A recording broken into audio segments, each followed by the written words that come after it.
नमस्कार दोस्तों, बात करते हैं बैंक ऑफ बड़ौदा की। 101 रुपए का स्टॉक हो चुका है। कल भारी गिरावट हुई थी स्टॉक में और आज देखिए 56 मिलियन शेयर्स और क्वार्टर टू के नंबर्स आ चुके हैं। नंबर्स काफी गजब के हैं। बात करेंगे क्वार्टर टू एनालिसिस की, थोड़ी सी देखेंगे कि नंबर किस तरह के आए हैं। अगर आप बात करें यहाँ पे रेवेन्यू किस तरह का रहा है, नेट प्रॉफिट ऑलमोस्ट डबल हो चुका है आपका। तो क्या यहाँ पर आपको खरीदारी करनी चाहिए? मोतीलाल ओसवाल का आज का नया टारगेट, नई रिसर्च रिपोर्ट, उसकी भी बात करेंगे। आफ्टर क्वार्टर टू के रिजल्ट आए हैं, मार्केट बंद होने के बाद की खबर यहाँ पर बताएंगे। कुछ कुछ नई अपडेट्स जो बैंक ऑफ बड़ौदा से संबंधित है और एक बड़ी अपॉर्चुनिटी यानी कि एक बड़ा मौका भी आपको यहाँ पर मिल रहा है बैंक ऑफ बड़ौदा में। क्या है वो मौका, कहां पर आपको खरीदारी करनी है, करनी भी है या नहीं? अगर आपने ऑलरेडी बाय किया है तो क्या क्वार्टर टू के बाद बेच देना चाहिए या फिर होल्ड करें, सब कुछ बताएंगे इस वीडियो में। चलिए शुरू करते हैं। पर उससे पहले अगर आप चैनल पे नए हो तो प्लीज चैनल को सब्सक्राइब कर दो और हिट द बेल आइकन ताकि आपको नोटिफिकेशन मिल सके। चलिए शुरू करते हैं।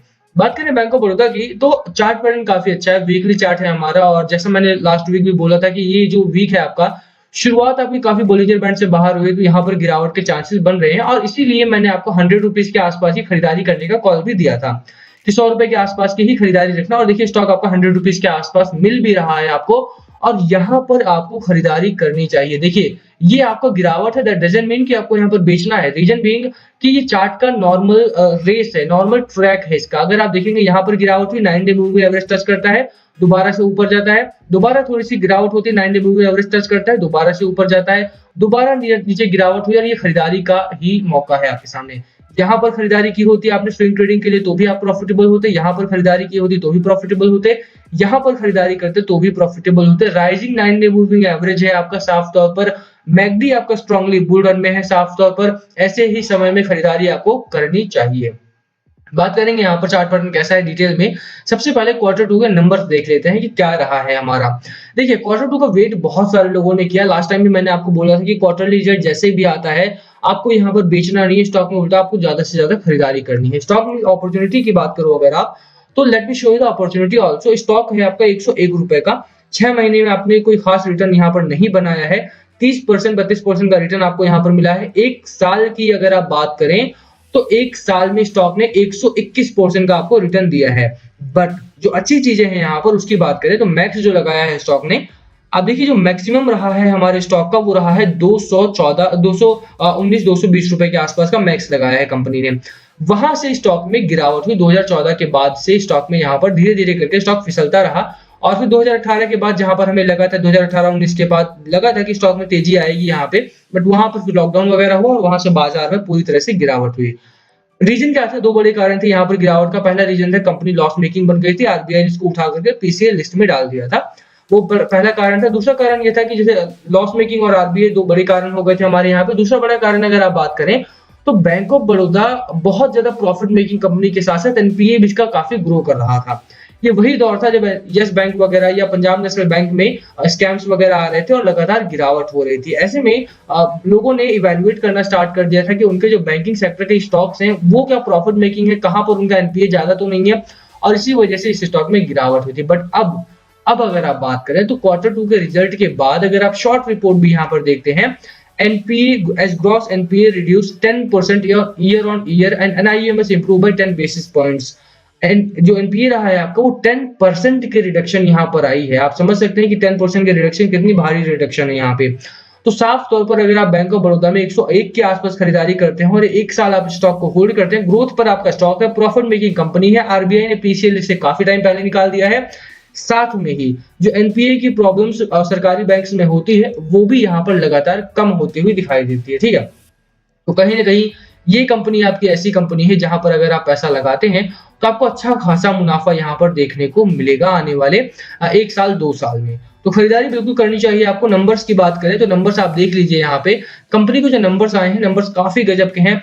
रेवेन्यू के तौर पे कंपनी बहुत स्टेबल रही है, स्लाइट ग्रोथ है यहाँ पे। साथ में ही अगर आप ऑपरेटिंग प्रॉफिट की बात करें तो ईयर ऑन ईयर अगर कंपैरिजन करते हैं थोड़ी सी गिरावट में जरूर है, but numbers are still in green zone, तो बहुत अच्छी बात है। यहाँ पे ऑपरेटिंग प्रॉफिट मार्जिन की बात करें 8% का मार्जिन है, मेंटेन किया है बैंक ने, स्टेबिलिटी बनाए रखी है बैंक ने। साथ में ही अगर आप देखेंगे तो 2200 करोड़ का यहाँ पे नेट प्रॉफिट जनरेट किया है। अगर आप क्वार्टर ऑन क्वार्टर भी ग्रोथ देखें तो बहुत अच्छी है। साथ में ईयर ऑन ईयर भी अगर आप देखते हैं तो नंबर्स काफी गजब के आए हैं। यही नहीं, अब आप बोलेंगे यार पॉजिटिव नंबर्स की तो बात की आपने, नेगेटिव नंबर या फिर जो कम हुए हैं उनकी बात करो तो देखो प्रॉब्लम्स यहाँ पर नहीं है। मैं उन यूट्यूबर्स में से नहीं ये सिर्फ हरे नंबर्स आपको दिखाएंगे जो पॉजिटिव चीजें दिखाएंगे। अभी कंपनी में मार्जिन में गिरावट हुई है, इसमें कोई दो राय नहीं है। अगर आप ईयर और ईयर भी देखते हैं तो भी गिरावट है, और क्वार्टर ऑन क्वार्टर देखते हैं तो भी नंबर्स में गिरावट है, मार्जिन में गिरावट है, और ऑपरेटिंग प्रॉफिट श्योरली उसी वजह से गिरा है आपका।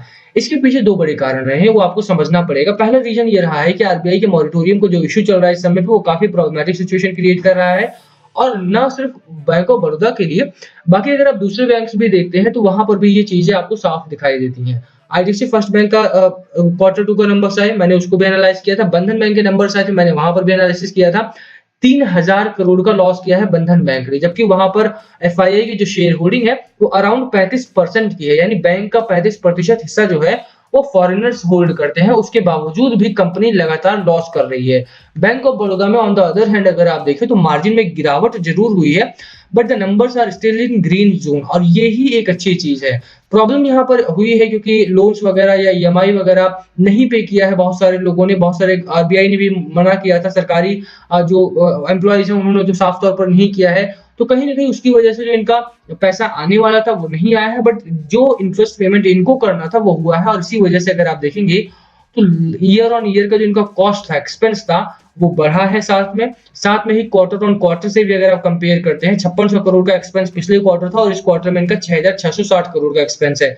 तो खर्चे जो है वो साफ तौर पर इस बार इसी वजह से बढ़े हैं, और खर्चे अगर बढ़ेंगे तो ऑपरेटिंग प्रॉफिट भी कम होगा और मार्जिन भी कम हो जाएगा। ये एक बड़ा कारण रहा है जिसकी वजह से ये नंबर आपके थोड़े से डाउनवर्ड आए हैं, बट ये नंबर से मुझे लगता है काफी पॉजिटिव है, क्योंकि अब जिस तरह से इकोनॉमी हमारी खुली है, मार्केट खुले हैं, बैंक ऑफ बड़ौदा एक स्ट्रॉन्ग बैंक बना है। 7 लाख करोड़ का इसका पूरा का पूरा लोन बुक है, तो मुझे लगता है कि यहाँ से ये ग्रोथ बहुत अच्छी दिखा सकता है। आपको इन्वेस्टमेंट यहाँ पर करनी चाहिए। एफआईआई की बात करें, यही बड़ा कारण है कि एफआईआई लगातार यहाँ पर अपनी शेयर होल्डिंग को बढ़ा रहे हैं, 6.89% से 7.82% कर दिया है।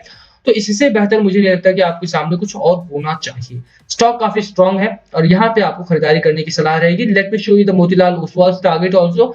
आप देखिए खबर है, टाइम में दिखा देता हूँ, 2:34 की खबर है। आज की खबर है, बाय कॉल है, टारगेट 130 रुपए का है मोतीलाल ओसवाल का। Motilal Oswal is bullish on bank of Baroda, recommended buy rating on the stock with the target price of ₹130 in its research report dated November 10 2021। November 10 की रिपोर्ट थी।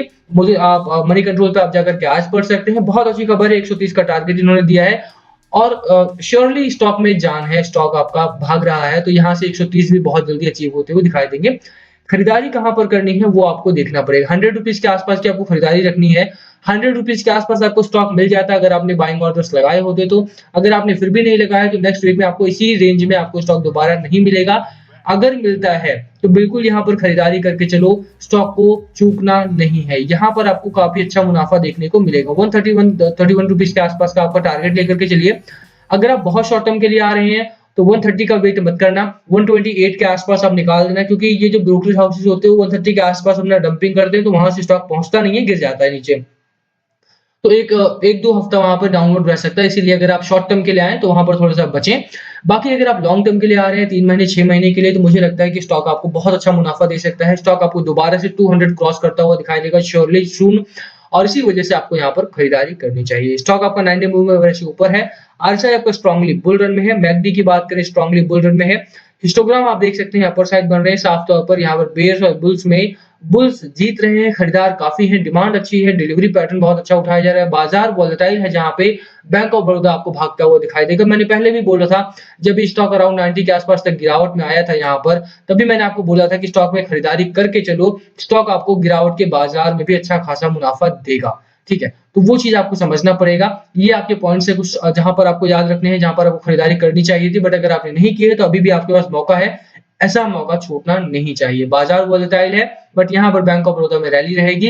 एफआईआई लगातार बिकवाली में है। जैसे ही एफआईआई खरीदारी में आते हैं, बाकी स्टॉक्स भी, बाकी सेक्टर्स भी भागेंगे, और बैंक ऑफ बड़ौदा में आपको 4% 5% का डेली ग्रोथ पैटर्न देखने को मिलेगा, जो कि रेयर है इस कंपनी में। तो वो चीज आपको यहाँ पर मिल सकती है। खरीदारी करने की मेरी सलाह रहेगी। क्वार्टर 2 के नंबर्स काफी अच्छे आए हैं। Last call always be yours. क्या है आपकी स्ट्रैटेजी स्टॉक को लेकर के? प्लीज कमेंट करके शेयर करना। वीडियो यहीं खत्म करते हैं। पसंद आए तो लाइक करना, चैनल पे नए हो तो सब्सक्राइब किए बिना मत जाना। Thank you for watching and please comment below अगर कुछ पूछना हो तो।